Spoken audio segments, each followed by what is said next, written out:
warahmatullahi wabarakatuh. Alhamdulillahirabbil alamin. Wa bihi nasta'in 'ala umuri dunya wad din. Wassalatu wassalamu ala asyrafil anbiya'i wal mursalin sayyidina Muhammadin wa ala alihi wa sahbihi ajma'in. Ayyuhal ikhwah wal akhwat, rahimakumullah. Alhamdulillah, pada kali ini kita dipertemukan kembali dalam Fatihah Sehat walafiat untuk melanjutkan kajian kita tentang pembahasan fikih, pembahasan yang terkait dengan tata cara sholat sesuai dengan dalil. Semua ini atas anugerah dan keutamaan yang Allah beri kepada kita, karena mudah-mudahan apa yang kita bahas, kita kaji ini bermanfaat untuk kita semuanya, dunia dan akhirat kita. Salawat dan salam untuk kita dan bersama Muhammad sallallahu alaihi wasallam, semoga senantiasa tercurah untuk beliau sehingga kita mudah-mudahan termasuk umat yang senantiasa mengikuti ajaran beliau. Kita masih membahas tentang pembatal-pembatal sholat. Ini direkam? Dari kitab Al-Bukhul Miyasa. Pada poin yang ke-6 kata penulis istidbar al-qiblah. Li'anna al-istidbaraha syartun li sihhati sholati. Pembatal yang ke-6 membelakangi kiblat. Karena menghadap kiblat itu merupakan syarat sah sholat. Merupakan syarat sah sholat. Makanya kalau ada orang yang sholat terlanjur salah, kita tahu, maka harus kita tahu boleh bagi dia bergerak merubah posisi. Yang ketujuh, ittisalun najasati bil musalli ma'a ilmi biha wa tadhkuruha idza lam yuzilha fil hal. Pembatal yang ketujuh adalah terus menerusnya keberadaan najis. Perhatikan buku di ikhwan, di poin yang ketujuh ini, bil musalli, orang yang sholat, pada diri orang yang sholat, disebut pada diri orang yang sholat. Maka maksudnya adalah semua yang terkait dengan dirinya, apakah pada tubuh atau kulitnya, atau pakaiannya, atau tempat dia sholat. Jadi bukan hanya di kulit kita. Kenapa banyak?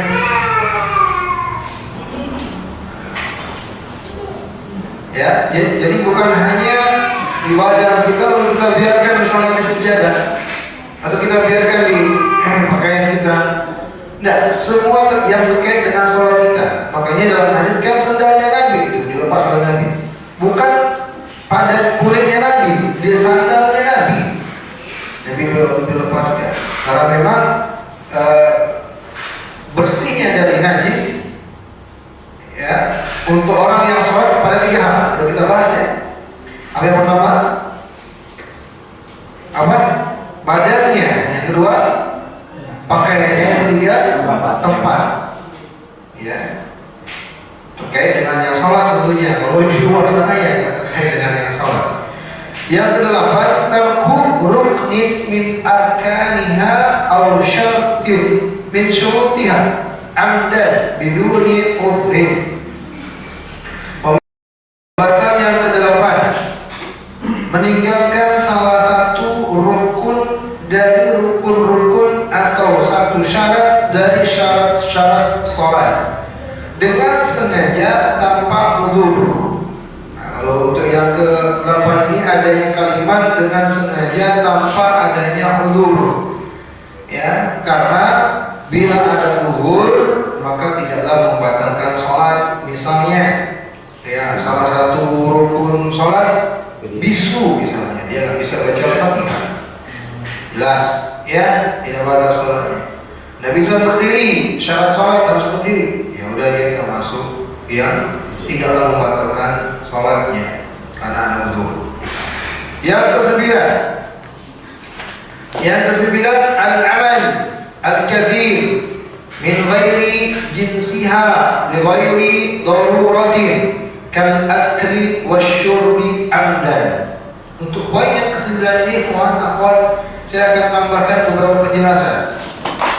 Yang kesembilan, melakukan gerakan yang banyak min ghairi jinsiha, dari gerakan yang tidak terkait dengan sholat, bukan jenis sholat gerakannya.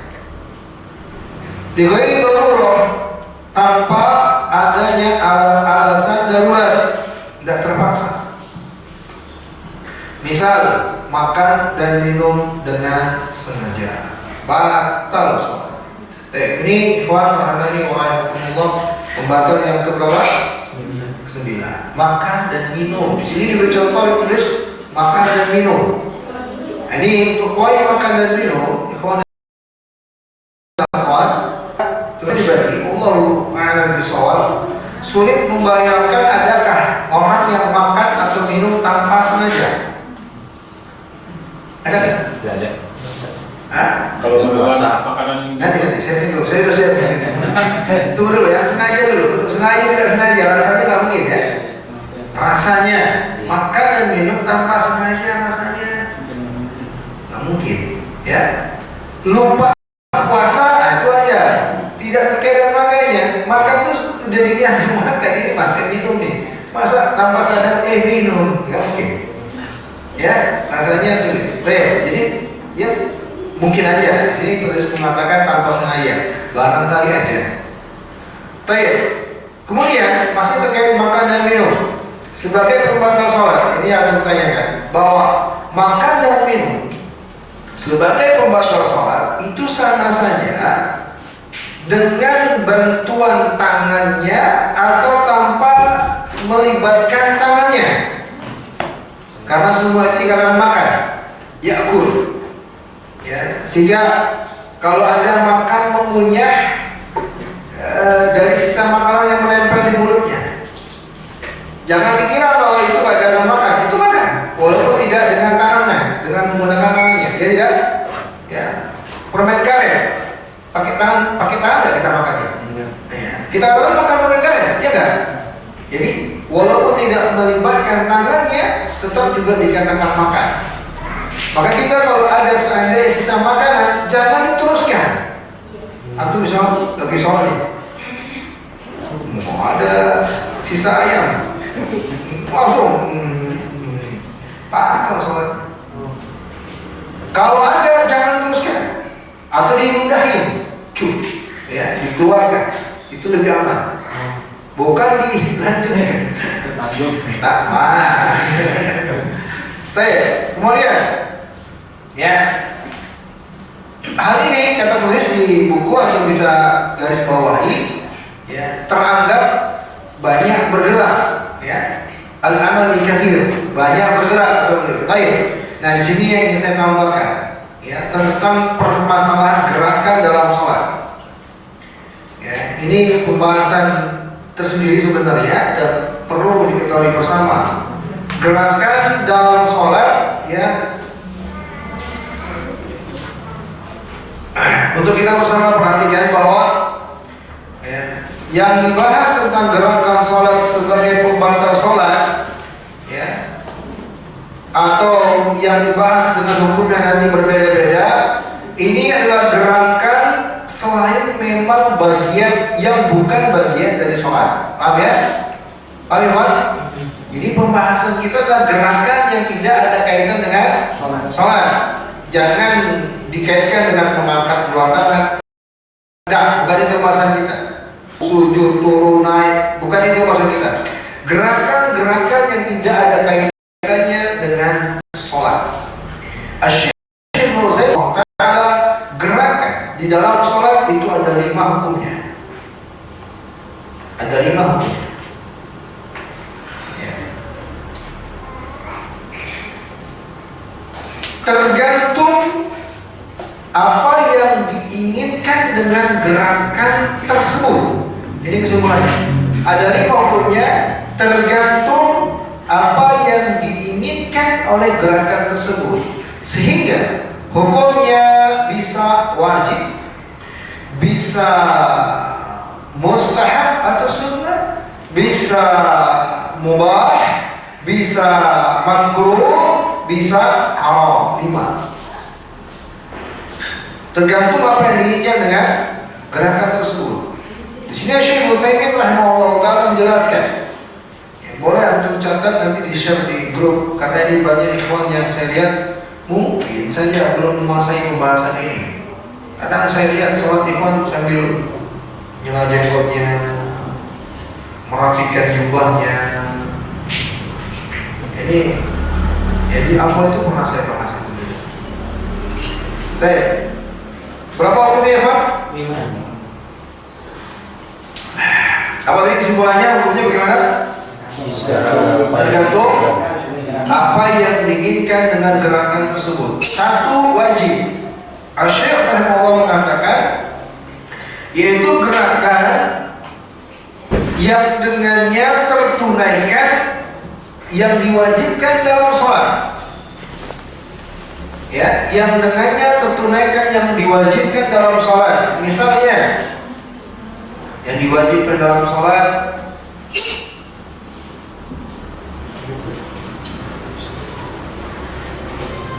ya bahkan termasuk syarat sahnya sholat ya.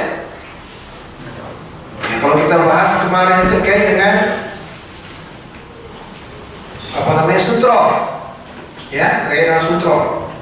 Bila dibutuhkan, dia bergerak maju dikit, dia bergerak ke kanan dikit atau ke kiri dikit, ya, sebagaimana yang pernah dilakukan Nabi SAW, ya. Dan telah kita jelaskan ini maksud sutro, Nabi pernah maju mendekat ke kiri, ya, untuk menghindari apa? Anak kambing kecil. Ya, beliau bergerak. Ya, beliau bergerak. Ini kan tidak terkait dengan sholat sebenarnya, ya. Tapi karena terkait dengan sutro, maka beliau bergerak. Yang kedua, hukumnya mustahab atau sunnah. Misalnya, langsung misalnya aja ya, karena definisinya jelas sebetulnya ya, kalau definisinya yang dengan ini terwujud sesuatu yang sunnah dalam sholat. Misalnya kata Syekh sini, lau tabayyana lahu annahu mutaqaddam ala jiranihi fi shafi mata'akhara sunnah walau shafa ila janbayhi rajulani mataqaddama imam huna sunnah. Seandainya dia ketika salat berjamaah, contohnya dia lihat sebelahnya karena ke kirinya dia tak lurus posisinya, maka dia meluruskan diri, maju atau mundur.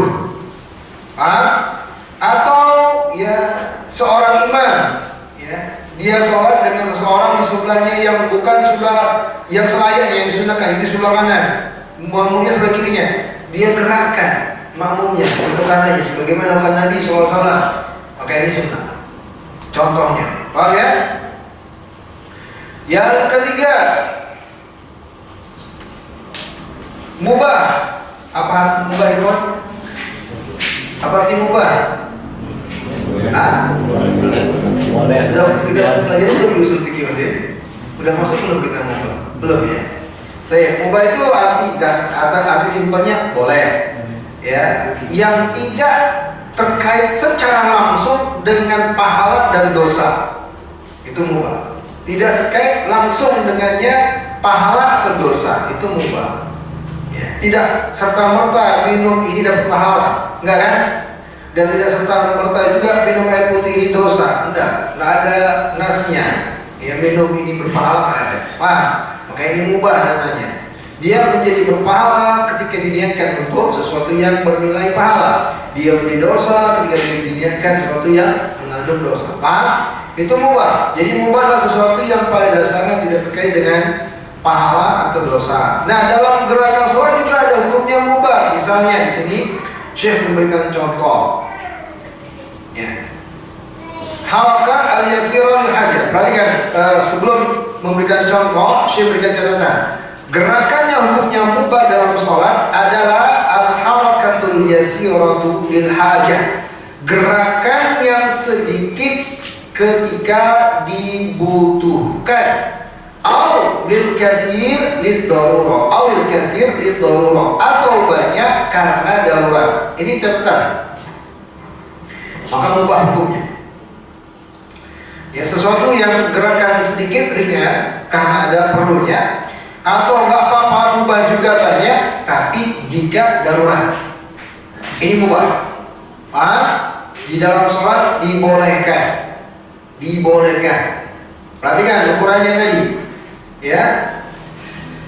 Sedikit karena ada perlu, hajat.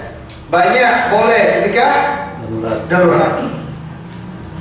Syekh berikan contoh. Misal dzalik law kanat al-um 'indaha sabi wa yasih fa idza hamalathu sakatat fala haraj 'alayha hina idin an tahmilahu hal qiyam wa wada'ahu fi hal sujud.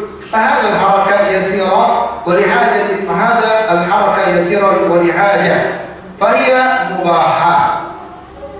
Seorang ibu ya yang punya bayi ya nangis bayinya, dan kalau dia gendong diam bayinya, ya udah boleh bagi sang ibu untuk ya menggendong bayinya di saat berdiri. Lalu di saat sujud dia letakkan bayinya, ketika duduk dia gendong lagi, dan seterusnya. Ya, maka ini boleh. Ya, seandainya hanya sedikit dari yang dibutuhkan atau karena ada hajat banyak, ini nggak apa-apa, mubah. Paham? Baik. Yang kathir misalnya, harakatul kathira misalnya, yang gerakan yang banyak karena darurat misalnya, ayuhajimuhus sab'un aw hayyatun, ketika ada binatang berbisa atau ada ular, dia lagi salat. Aw nahwu dzalik, atau semisalnya, fa yas'a fi mudafa'atiha, maka dia bergerak untuk mengusirnya dulu, ya, menghalangnya. Ya, tentu kan banyak gerakan, ya kan? Nggak mungkin satu gerakan, hus. Ya. Pergi nggak ularnya? Ya salah, kalau cuma gitu doang, ya. Dia gerak-gerakan biharakatin kathira, dengan gerakan yang banyak, wa huwa fi shalah, sementara dia salat, fala haraj alaihi, maka enggak mengapa baginya, li'annaha darurah, karena teranggap darurat. Ya. Dan ini juga bisa diambil dari ayat fa in khiftum farijalan aw rukbana, kalau kalian takut maka tunaikan salat, baik dalam keadaan berjalan atau di atas kendaraan. Ya, dan ini termasuk mematikan suara HP. Kalau antum lupa, ya, kalau antum lupa, saya bilang kalau antum lupa, makanya sebelum sholat pastikan HP-nya mati. Ya, saya sarankan ada aplikasi bagus tuh, kalau untuk yang pakai Android, tapi saya nggak nyebut di sini. Ada aplikasi bagus itu yang di saat waktu sholat dia otomatis mematikan HP kita. Saya pakai aplikasi itu, dan aplikasi tersebut masya Allah membantu sekali karena dia otomatis update lokasi dimanapun kita berada. Ya, sesuai jam waktu sholat dimanapun kita berada. Kita di Jakarta, kita di Palembang, kita dimanapun nanti, dia aplikasi otomatis jam sekian waktu sholat. Kita nggak repot-repot lagi memastikan silent atau tidak. Jadi kayak sekarang ini silent, tapi saya, ya, bisa di-setting. Nah, itu untuk membantu kita. Kalau lupa, ya, matikan HP-nya, ya, matikan HP, jangan biarkan. Apalagi nada dering yang notabene-nya ada musik-musiknya. Saya dulu pernah, saya ingat sekali waktu musim-musim awal-awal ramenya HP yang dulu istilahnya poliponik, ya kan, sebelum poliponik kan monoponik kan, terus poliponik itu kan yang kayak suara banyak gitu kan. Ada ikhwan, ya mungkin ya perasaan kita baru beli lagi petantang patentengnya, ya, jadi belum memakar apinya. Sholat zuhur bersama kita, hewan kayak pabrik itu. Saya ingat sekali. Sholat dangdut, lagi sholat. Dangdut kan kalau poliponik kan suara musik yang lengkap, alat musiknya kan. Wah itu, tawa gitu. Pas lagi sholat dimarah-marahin ya. Matikan ikhwan. Seandainya ada musik pun matikan, karena itu mengganggu sekali. Ya, dan wajib bagi kita tidak mengganggu saudara kita. Matikan. Gerakan mematikan HP kan insya Allah tidak membutuhkan ya banyak gerakan lah, apalagi antum yang punya hati, insya Allah tahu lah, ya. Jadi tanpa mengeluarkan HP-nya ya, nggak usah keluarin HP-nya, dilihat lagi. Siapa yang Apalagi kalau makanya nggak usah pakai kunci yang terlalu banyak. Banyak apa namanya? Rumusnya, itu nanti harus butuh tangan dua. kode takut sama istri itu. Yang ringan-ringan aja. Ya saya yakin insya Allah kita bisa mengakali gimana caranya mati suara HP tersebut. Ini termasuk ini. Yang keempat makruh. Yang makruh adalah kata beliau adalah al-harakatul yasiratu li ghairi hajatin. Perhatikan. Harakat atau gerakan ringan, ya, dikit li ghairi hajat, tapi tidak ada hajatnya. Ini makruh. Bergerak sedikit tapi tidak ada hajatnya, makruh. Ini kalian ya, Pak. Makruh apa artinya? Sesuatu yang ditinggalkan berpahala, dahulukan ditinggalkannya. Ya, ditinggalkan berpahala. Makruh hukumnya sedikit tanpa ada hajat. Ya. Wala yatawaqqaf 'alaiha kamal shalah, dan tidak pula dengannya menyempurnakan sholat. Tidak ada membuat sholat menjadi baik. Tidak.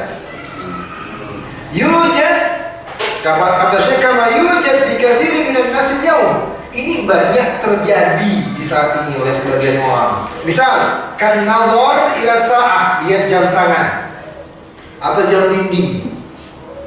Ya.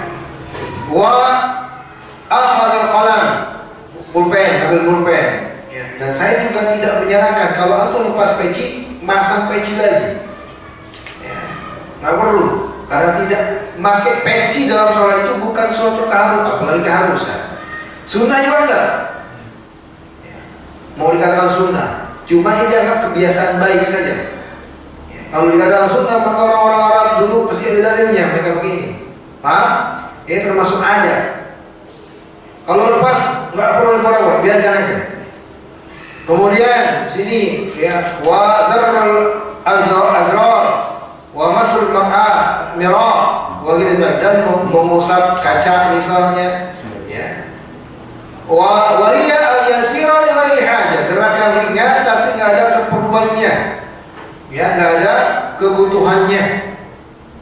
Ya, ikhwan rahimani wa rahimakumullah. Ini nggak usah. Ada ikhwannya pancingin baju, ya, dirapin lagi, ya Allah. Ya.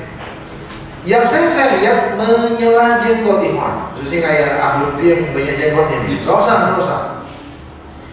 Mikir kayaknya itu lagi sholat, saya kira kalau mati saya lihat dari jauh. Ikhwan kayaknya sholat. Mikir nih, coba yang lagi sholat ini. Dia ada yang mikirin kayak sholat.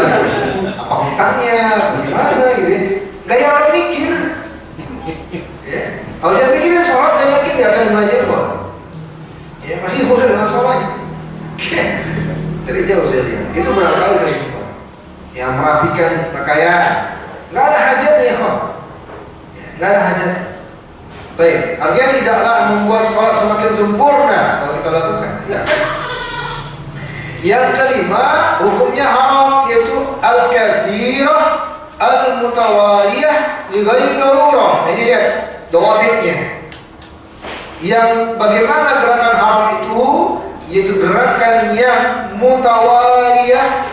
Mutawaliyah itu berkelanjutan. Li ghairi darurah, tanpa ada darurat, ya, hal yang memaksa.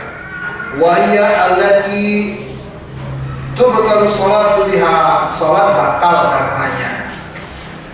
Sholat batal karenanya. Ya.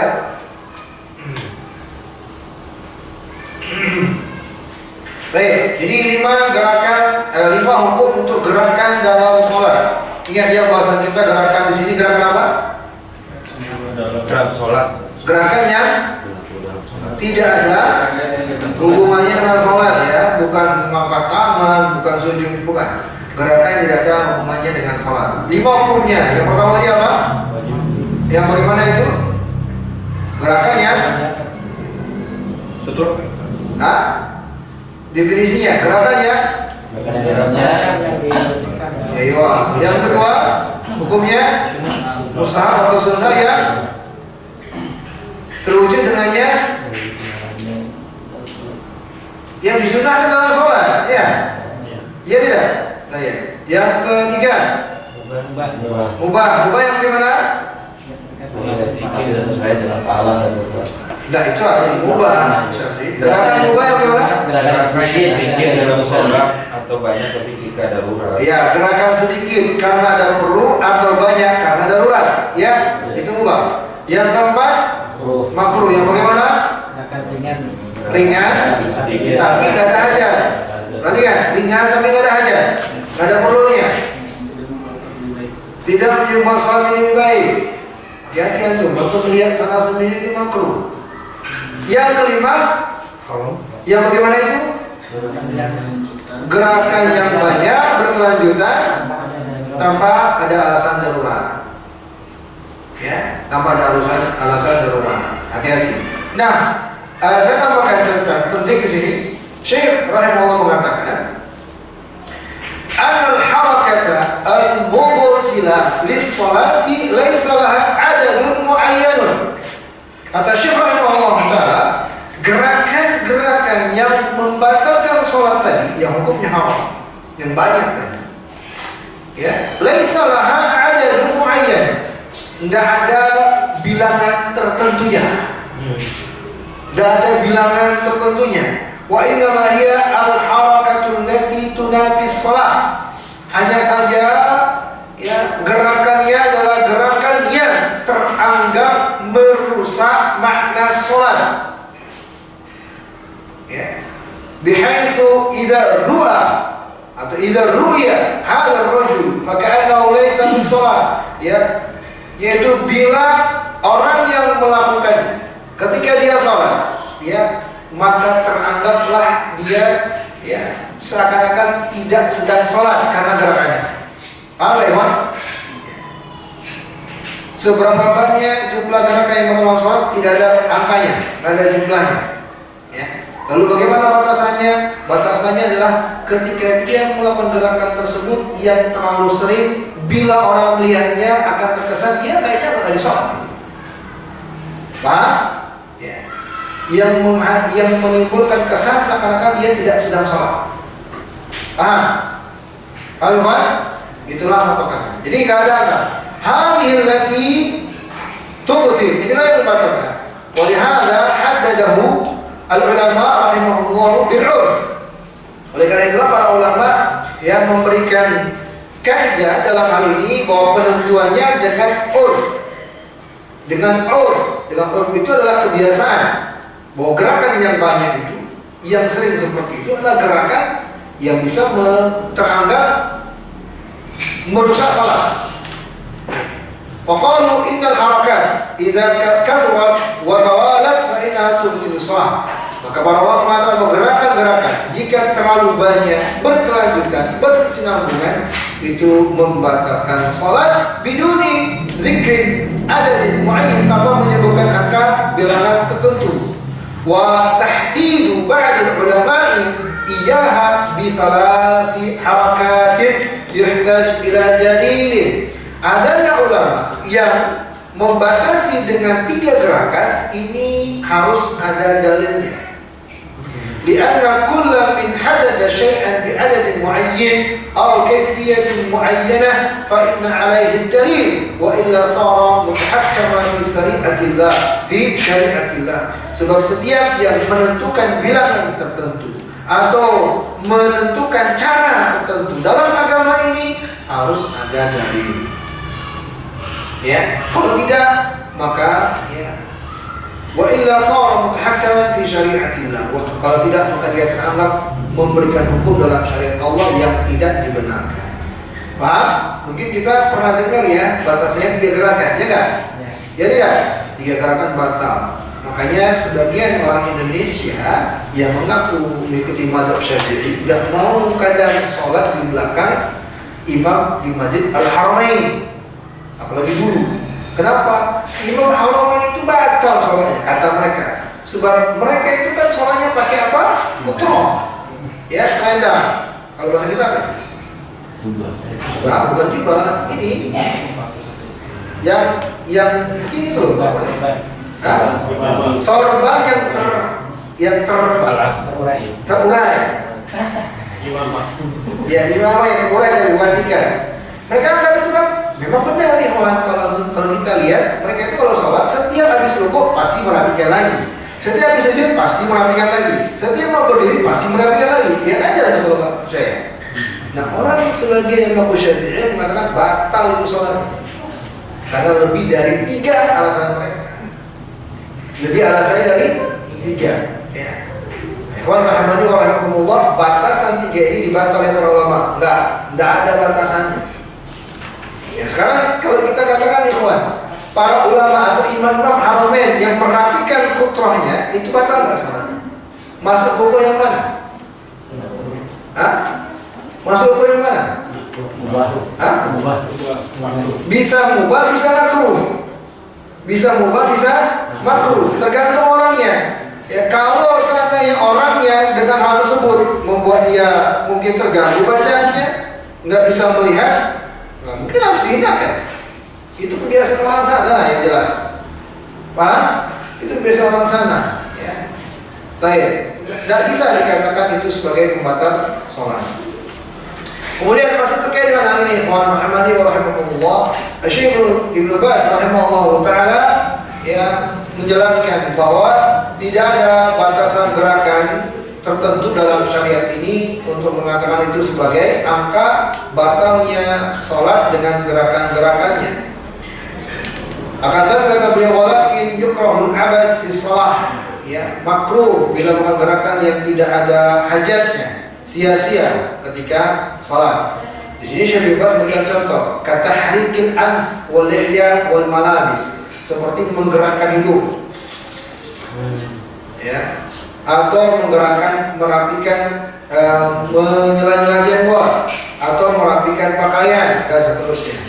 Ya, ini bisa membatalkan sholat kalau terlalu banyak dan terus menerus. Baik. Wa amma idza kana qalilan 'urfa aw kana katsiran wa lam yutawali fa inna sholata la tubtilu bihi. Nah, adapun yang sedikit, yang dianggap sedikit oleh urf atau banyak tapi tidak yatawali itu berkelanjutan, maka sholatnya tidaklah batal dengannya. Baik. Masih terkait dengan hal ini, ikhwan, untuk kita perhatikan bersama. Kalau tentang gerakan tadi pernah dengan Nabi SAW, ya, ketika beliau sholat, ya, sambil menggendong cucu beliau, di saat beliau sholat. Ada beberapa dalil sebenarnya di sini. Ya. Nabi SAW ya, pernah lagi sholat membuka pintu untuk Aisyah lebih sholat. Ini hadisnya di Imam Abu Dawud, ya, Imam Nasai, Imam Tirmidzi, dan dihasankan oleh Syekh Al-Albani rahimahullah. Ya, dimaklumi Nabi kita Nabi Sallallahu Muhammad Sallallahu Alaihi Wasallam ke rumah beliau kecil, istirahatnya di situ, tidurnya di sana, sholat di sana. Itulah Nabi kita. Beliau lagi sholat, Aisyah mengutuk, maka dia buka pintunya. Ini gerakan banyak gerakan, cukup banyak, ya. Mungkin bergerak mendekat ke pintunya, memegang pintunya. Mungkin kalau doa ada dalam pintunya, bergerak lagi buka dalam pintunya, kemudian menarik. Maka beliau lepas, kemudian melanjutkan sholat. Nabi SAW juga pernah menggendong cucu beliau, ya, di saat sholat. Ini untuk contoh hukum yang mana tadi, Pak? Yang mubah, ya? Ya, mubah. Ya. Nabi SAW pernah, ya, menggendong cucunya Umamah bintu Zainab. Ya. Umamah bintu Zainab, cucu beliau dari Zainab. Ya. Bahkan Nabi SAW ketika beliau sujud, lama sujudnya, dikira para sahabat makmum lupa Nabi. Ternyata dia melirik, melihat ke Nabi, Umamah lagi mudah-mudahan. di atas punggungnya Nabi, dan Nabi SAW tidak mau menjatuhkan cucunya, maka beliau biarkan sejenak, ya, untuk mama bermain-main di atas punggungnya, lalu kemudian dia bangun. Itu pernah. Bila gendong ketika berdiri, beliau letakkan ketiga sujud. Umamah bintu Zainab. Baik, ikhwan rahimani wa rahimakumullah.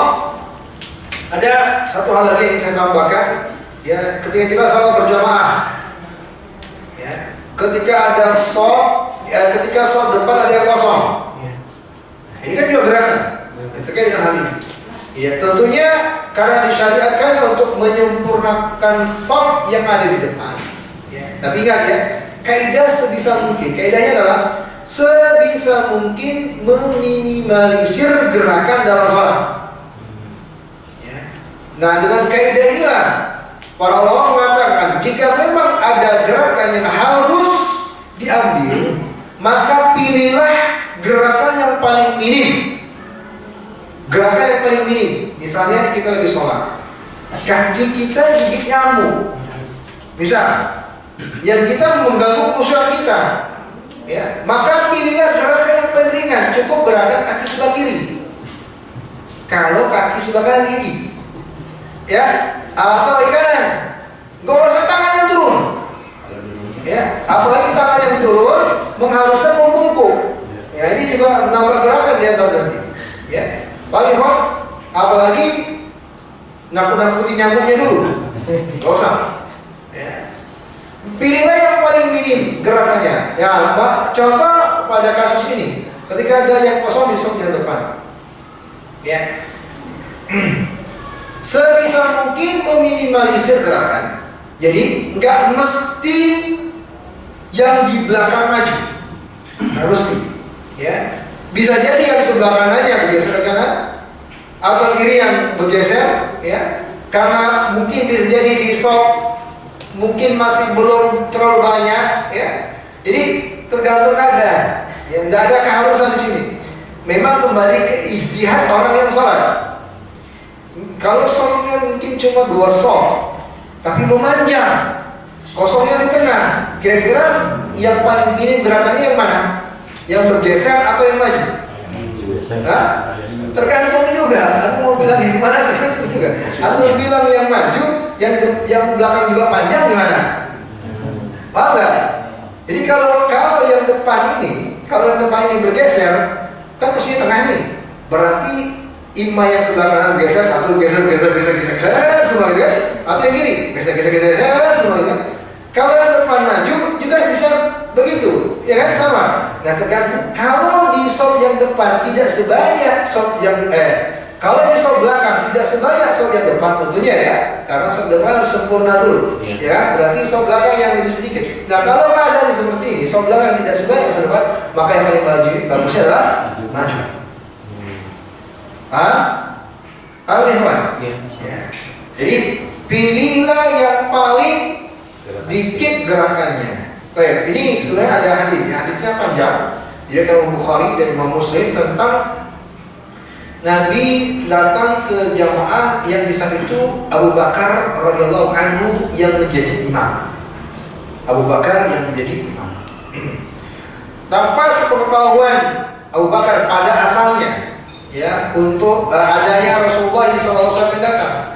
Tapi ketika Nabi SAW masuk dalam shaf, ya, para sahabat pun mulai memberikan tempat. Abu Bakar radhiyallahu taala anhu, ya, Abu Bakar radhiyallahu taala anhu yang saat itu jadi imam, ya, mundur, ya, untuk memberikan tempat kepada Rasulullah SAW sebagai imam. Di akhir sholat dia dikasih kata, ya, hadisnya panjang. Nabi SAW bertanya kepada Abu Bakar, wahai Abu Bakar, apa yang menghalangimu untuk tetap berada di tempatmu sebagai imam? Ya. Kata Abu Bakar, tidaklah pantas bagi seorang Ibnu Abi Quhafa, ya, anaknya Abu Quhafa, untuk sholat di depan Rasulullah SAW. Nabi SAW menanyakan alasannya, bukan menegur apa yang dilakukan oleh Abu Bakar. Kalau seandainya perbuatan Abu Bakar itu salah, niscaya Nabi akan salahkan. Kamu gak usah mundur. mundur. Ya, gerakan kamu itu bisa merusak kesempurnaan sholat. Nabi enggak. Ya. Nabi SAW menanyakan alasannya.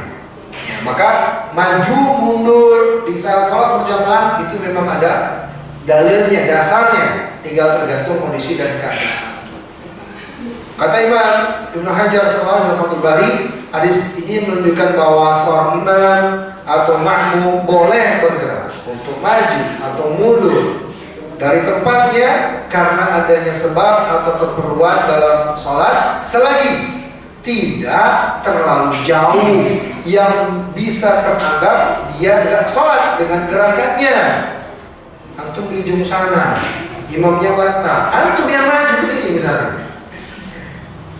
Bukan lagi sholat namanya, jalan-jalan namanya, ya.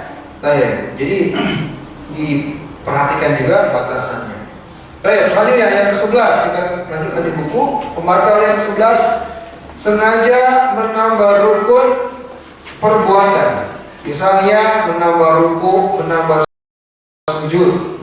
Namun karena hal tersebut yukhillu bihayatiha, ya, menghilangkan gerakan rukuk atau sujud tersebut, dan ini batal salat secara ijma. Yang menambah rukun, ya, gerakan dalam salat, rukuknya sekali dia jadikan 2 kali, sujudnya 2 kali dia jadikan 3 kali, dan seterusnya. Ini batal salat dengan sengaja.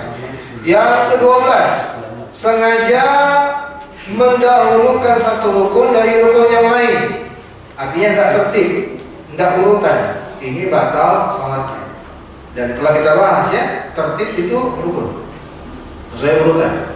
Yang ke-13, sengaja salam sebelum selesai sholat, batal sholat.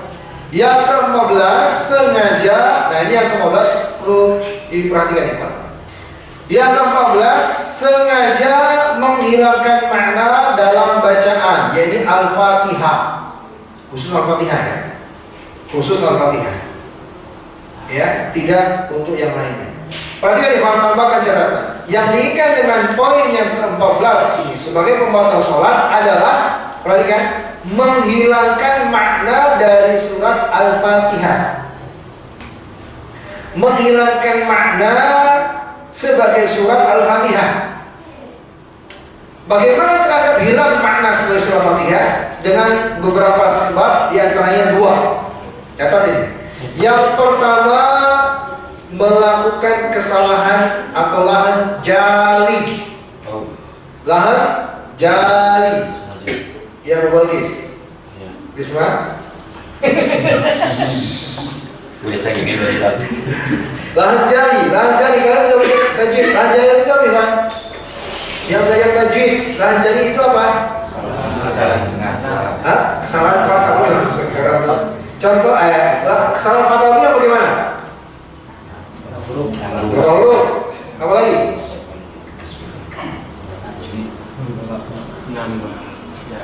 Merubah harakat. Menghilangkan. Ya, menghilangkan huruf, menghilangkan harakat. Huruf dan harakat. Ya, huruf atau harakat. Itulah jadi. Ya. Yang kedua, teranggap hilang makna Al-Fatihah ketika tidak membacanya sesuai dengan bacaan Al-Quran. Perhatikan ini, tidak sesuai dengan bacaan atau bahasa Al-Quran. Apa beda yang pertama tadi? Bedanya adalah untuk yang kedua ini harus dengan bahasa Al-Quran, bukan bahasa Arab. Betul, Al-Quran itu bahasa Arab, tapi bahasa Arab fasihnya. Sebab bila dikatakan hanya bahasa Arab, maka ketahuilah bahasa Arab itu bisa juga amiyah. Bahasa amiyah atau bahasa amiyah? Pasaran. Ya, orang Arab ada itu bahasanya. Jangan hanya berasal bahasa Arab, lalu nanti mengucapkan sesuai dengan bahasanya, walaupun bahasa Arab itu. Paham? Maka yang diinginkan adalah bahasa Al-Quran. Yang diinginkan adalah bahasa Al-Quran. Ya. Bukan bahasa Arab aja, ya, bahasa Arab yang Al-Quran tetapkan. Ya, karena bahasa Arab, ya, Al-Quran itu adalah tingginya pasti. Kalau bahasa Arab saja yang amiyahnya itu bisa membatalkan sholat, apalagi selain bahasa Arab. Beberapa waktu yang lalu ada bahasa Jawa, ada bahasa Indonesia. Indonesia itu Masya Allah memang luar biasa. Keajaiban dunia banyak di sini. Kreatif ya, terlampau kreatif banget. Kan ada kan di Jawa ya? Ada. Sholatnya pakai bahasa Indonesia, bahasa Jawa. Indonesia dua bahasa. Langgangnya. Bukan bahasa, ini bahasa Dua terjemah. bahasa. Terjemah bukan langgangnya. Makan dua bahasa. Oh iya salah ya. Dua. Wah. Batal sholatnya jelas ya. Bahasa Al-Quran.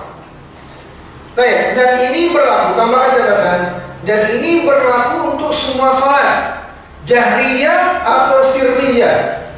Jangan dikira hanya untuk sholat jahriyah yang diperdengarkan bacaannya, lalu di saat sholat sirriyah mentang-mentang nggak diperdengarkan atau bacaannya kilat.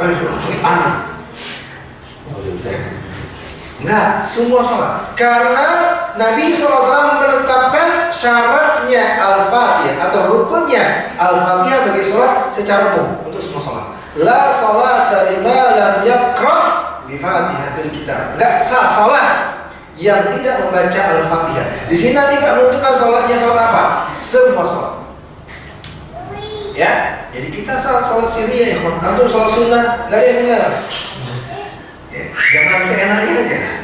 Mentang-mentang gak ada yang dengar, kumuh-kumuh. Nah, tetap harus perhatikan tajwidnya, tetap harus perhatikan panjang pendeknya. Gak boleh lahan jali, batal sholat. Paham? Walaupun gak ada yang dengar. Bukankah Allah Maha mendengar? Ya. Ini yang mesti dicampukan bagi kita agar tetap walaupun sholat sendirian diusahakan kekhusyuannya, diusahakan tumakninanya, diusahakan kesempurnaannya. Baik.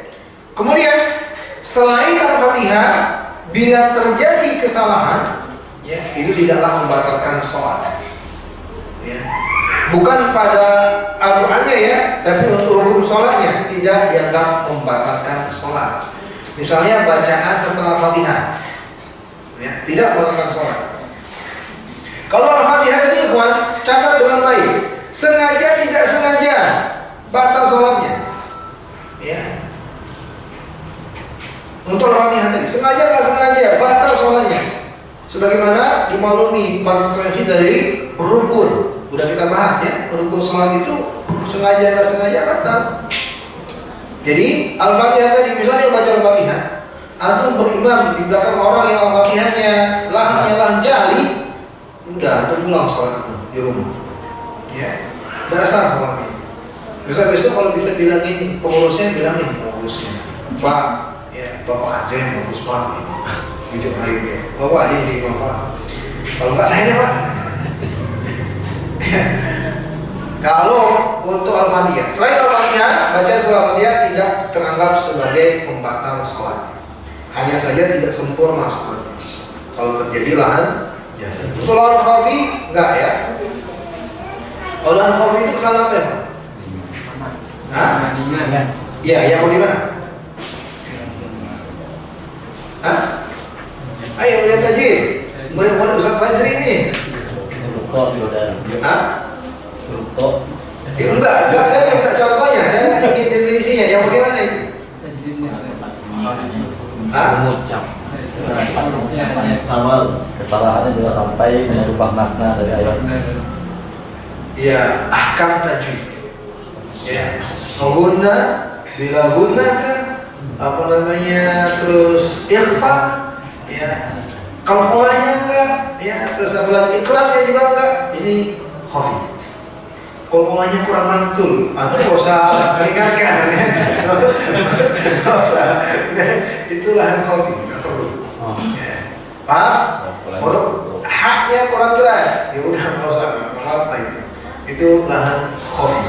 Ya, untuk yang kesalahan-kesalahan khafi tidak membatalkan sholat. Yang ingin sinyal lahan jali, lahan jali. Maka dengan demikian kita juga harus tahu yang bagaimana lahan khafi, yang bagaimana lahan jali. Jangan antum salah nanti, negur orang, antum ditegur balik nanti. Pak, tadi kayaknya ada yang salah ya Pak. Itu kira itu lahan jali, ternyata lahan khafi. Jangan bikin malu. Bilang lagi bayar sama Ustaz Zaifah. Nah, nama saya lagi disebut. Baik. Yang terakhir, yang ke-15, faskhun niyati bitaraddudi bil fasakh wa bil azmi alaih, lianna istidamata niyati syaratun. Pembatal salat yang ke-15, menghilangkan niat,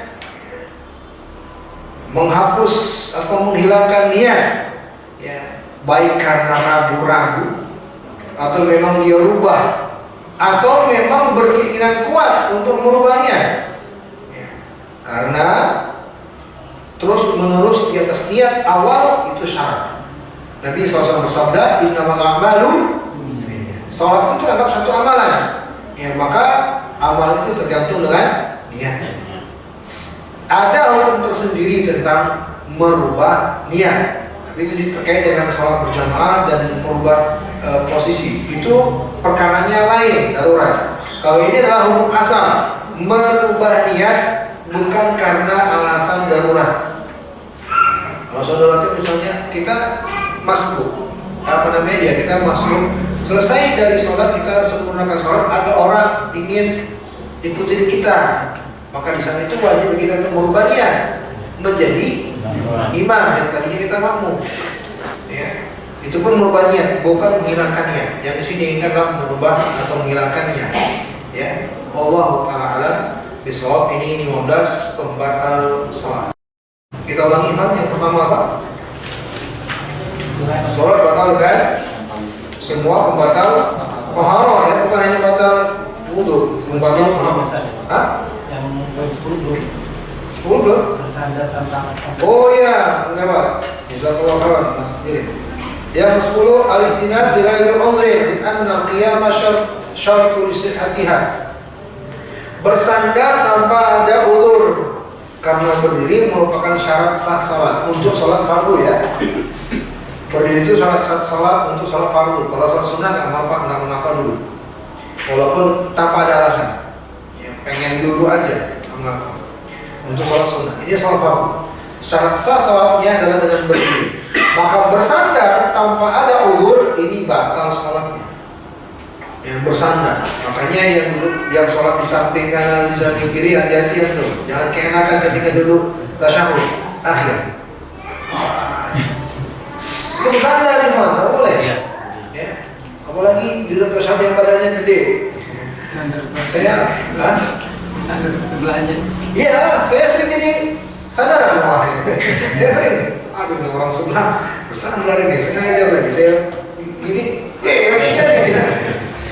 Sengaja. Nah, itu tidak boleh. Bersandar tanpa uzur tidak boleh. Apalagi di saat berdirinya. Allah Ta'ala alam bisawab. Coba kita ulangi yang pertama, Pak. Yang pembatalan sholat yang pertama, Pak. Semua membatal taharah. Yang kedua, tertawa dengan suara. Yang ketiga, bicara dengan sengaja. Yang keempat, dilewati. Ucapkan dilewati atau dilintasi, dilalui oleh wanita yang telah haid. Terjemahnya begitu. Jadi terjemahnya apa? Telah haid. Karena kadang, apalagi wanita di zaman sekarang, usia 11 ada yang udah haid, ya kan? Pikirannya masih anak kan, tapi udah haid. Baik, kemudian apa lagi? Keledai dan anjingnya kita. Yang kelima, membuka aurat dengan sengaja. Yang keenam, belakang kiblat. Yang ketujuh, najis yang terus-menerus ada, menempel. Yang kedelapan, meninggalkan satu rukun atau syarat salat. Yang kesembilan, gerakan yang banyak. Gerakan yang banyak. Gerakan banyak ini berapa? Enggak ada batasnya. Kembali ke yang ke-10, bersandar, ya, tanpa wudu. 11, menambah rukun, ya. Yang ke-12, ya, tidak urutan, ya, tidak urutan. Tidak tertib. Yang ke-13, salam sebelum selesai. Salam sebelum selesai. Salam India. Tidak pada waktunya. Yang 14, Mengubah makna. mengubah makna apa dia? Paham mengubah makna tadi? Bagaimana terjadinya merubah makna? Yang pertama, ya, terjadi kesalahan jari. Yang kedua, bukan. Yang kedua apa? Ada membacanya tidak sesuai dengan bacaan Al-Quran. Ayo, tidak Tidak baca. bukan bahasa Al-Quran. Ya. Jadi jangan mikir tentang bahasa Arab kalau itu bukan bahasa Al-Quran. Amiyah itu ada bahasa tersendiri ya. Kayak misalnya bahasa Arab 15 itu apa? Khamsata asyarah. Bahasa Arab ya Amiyah khamsatas. Bismillah. Khamsatas. Khamsatas itu bahasa Arab. Orang-orang berarti itu khamsatas. Itu 15. Tapi ini bukan bahasa Arab aslinya. Ya, maka jangan dianggap tentang bahasa Arab ya dianggap benar bacaan Fatihah. Makanya kan belajar tajwid juga orang Arab melakukannya, ya kan? Orang Arab juga belajar tajwid. Dan yang terakhir, Membatalkan niat. membatalkan niat dengan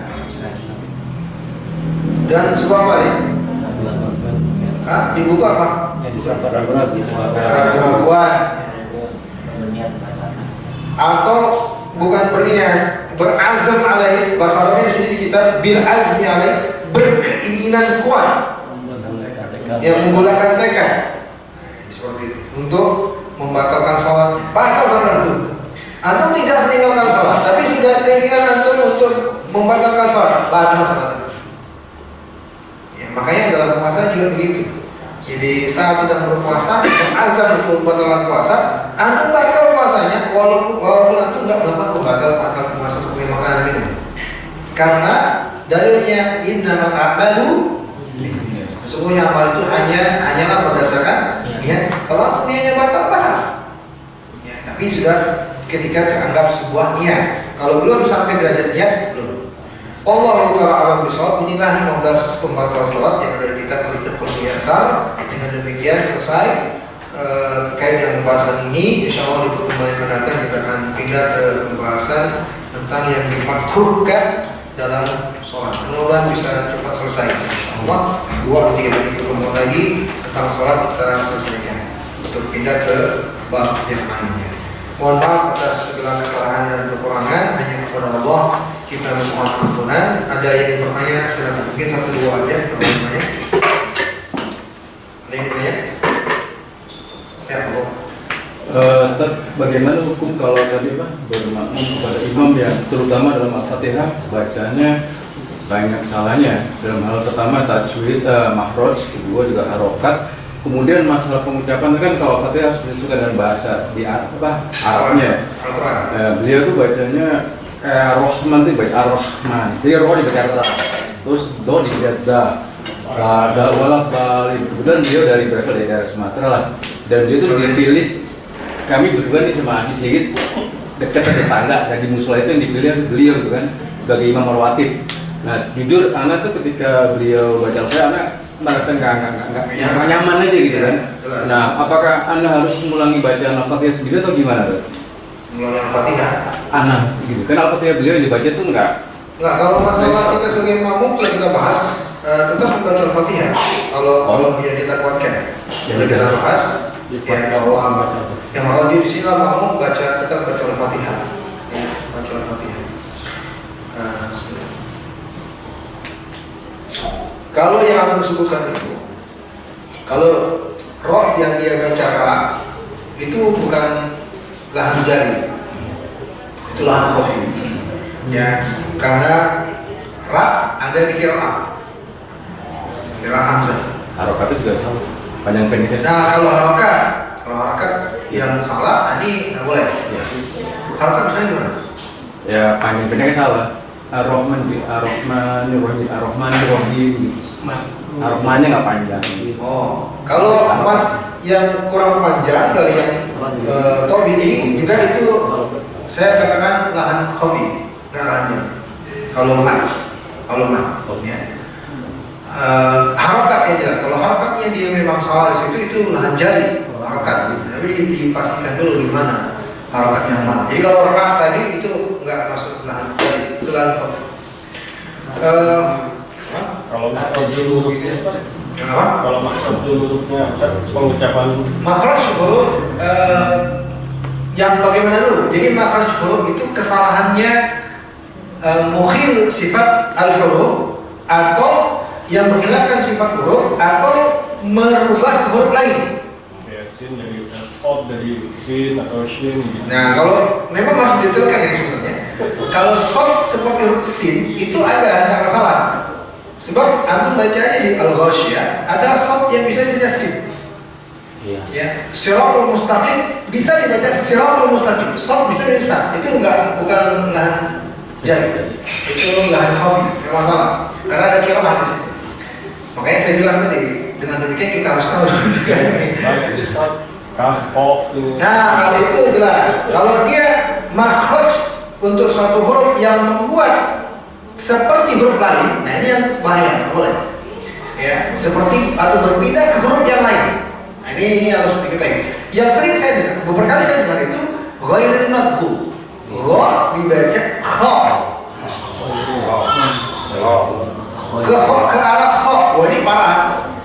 Yang tadinya ghair, gha, menjadi kha, wah itu kan berubah maknanya. Kalau ghair itu artinya apa? Bukan atau selain. Kalau khair yang baik. Walaupun hal nasihat ada untuk semua kita perdalam lagi mana lahan jari lahan khafif. Ya itu juga harus tahu. Jangan suka kita langsung menyalahkan orang kalau kita nanti takutnya. Jadi harus dalam-dalami lagi. Ini yang pertama. Yang kedua nasihat anak kalau kita dapat imam di tempat kita salah seperti itu, coba dibicarakan. BKM. Kalau bisa. Dan antum harus siap. Iya, jangan melemparkan masalah dengan solusi. Ya nggak? Jangan memberi masalah tapi jangan memberikan solusi. Nggak bisa kayak gitu. Nah, Solusi kalau katanya, Ustaz. Hah? Solusi katanya. Nah, jangan. Kalau mentok, jaga persatuan. Antum sabar di sana sambil berjalan nasihat dan sebisa mungkin. Nggak bisa juga udah cari musuh yang lain. Kalau tidak menimbulkan fitnah. Masyarakat kan sensi. Kalau antum tetangga kan tidak pernah kelihatan sama di sana, wah Wahabi betul. Fitnah. Itu lebih besar lagi masalahnya untuk permasalahan antum sih, ya. Untuk permasalahan kalian berdua. Kalau kita sih aman-aman aja terserah kalian. Jangan. Kalau bisa menimbulkan fitnah kayak gitu jangan. Sabar aja. Sabar aja. Kalau hukum misalnya anak pengen sih ditunjuk sebagai imam, bukan berarti anak pengen apa? Pengen menunjukkan sunnah aja seperti imam tuh harus kalsaf gitu. Nah, cari kesempatan itu. Nggak pernah ditunjuk. Nggak ada duluan, yang ditunjuk ya dulu lagi dulu. Nah, atau gini strateginya. Aja lalu. Atau gitu. Carilah sebab yang dengannya bisa antum ditunjuk nanti. Jangan mau ditunjuk, tapi cari dulu sebab yang sekiranya dengan sebab itu antum akan ditunjuk. Banyak Banyak Kayak kamu nih segala.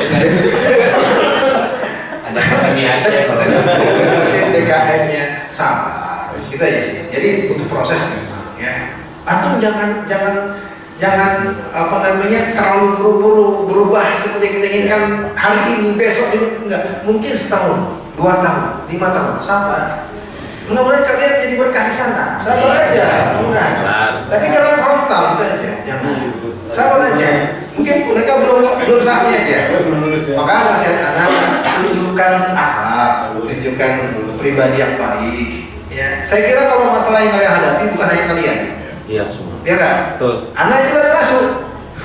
Anak juga termasuk di sana. Kalau lihat di sana kan itu kental. Iya. Ada beberapa ikhwan yang sama kita yang juga tahu anak suka ngajar seperti ini. Kadang nyuruh anak, tapi anak lihat masalah. Ada yang ketol banget, yang kental banget. Anak pihak sekuat ada. Kalau kita maju, kayak kita bisa selalu di sini lagi deh kayak. Kalau saya maju kan takutnya kunonya luar biasa, nggak bisa dibilang. Nah ini juga termasuk bahasan dalam fikih juga. Tidak ada para ulama yang mengatakan kalau kunut lupa sujud sahwi. Lupa sih sahwi. Terlalu ekstrim itu. Nah yang kayak ini jangan, kita nggak usah komentarnya. Apalagi kita kan sudah memang di ya, sebagai tempat blacklist ya gitu. Kan jenggotnya pengen panjang gitu. Kalau ada masih aman gitu. Kalau itu potongnya juga aman. Ngatung lagi celana. Jadi sabar aja ya, jangan terlalu frontal. Tunjukkan pribadi yang baik dulu ya, mudah-mudahan langkahnya ke sana dan niatnya adalah untuk kebaikan. Jangan yang saja, hanya untuk kebaikan. Ma nuridu illa islah. Tidak ada yang kita inginkan kecuali kebaikan. Bukan untuk mengangkat pribadi kita, bukan untuk menjatuhkan mereka, tidak, tapi untuk kebaikan bersama. Mudah-mudahan Allah memberkati. Ya, ada lagi? Saya? Ya, masih ada perlu lagi kan? Ya, tadi terkait tentang yang membatalkan membatalkan sholat start yang umur 15 itu karena keraguan-keraguannya Orang marah. seperti merasa buah angin, nah itu kan agak ragu-ragu gitu.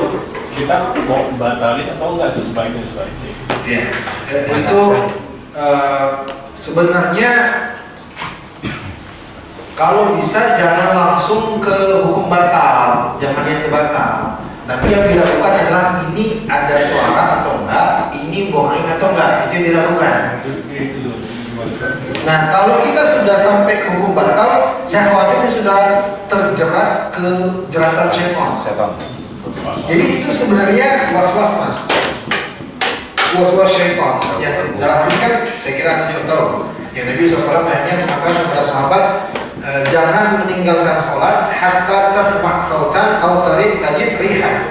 Jangan kau tinggalkan sholat sampai engkau mendengar suara atau mencium bau. Kalau enggak itu ada, tetaplah di sini. Mantapin aja. Nah itu dia tadi. Jadi tipsnya ketika dalam keraguan-keraguan itu jangan diikuti lawan.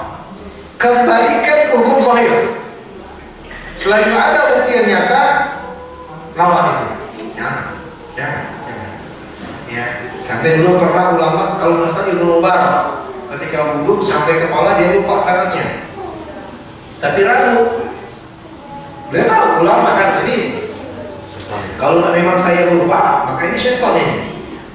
Maka beliau untuk memantapkan hatinya, ya tidak mengikuti was-was, beliau sambil menghibur mengucapkan hadis, sambil menghibur diri, menguatkan diri, mengucapkan hadis. Hadis yang berbunyi al-bayyinatu al-mudda'i wal yaminu ala man ankar. Sambil membaca hadis untuk menguatkan hati, hadisnya adalah barang bukti harus dihadirkan bagi yang menuduh, sumpah bagi yang menolak. Demi Allah, udah saya basuh tangan saya. Sekarang kamu syaitan, datangkan bukti.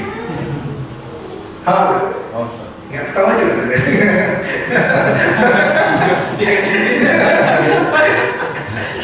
Kalau kita dulu dengan ini apa? Mana nih? Dalam adanya. Ini malah yang bau ya kan, atau dengan bunyi suaranya gitu. Nah gitu. Ya, jadi jangan ikutin. Maksudnya jangan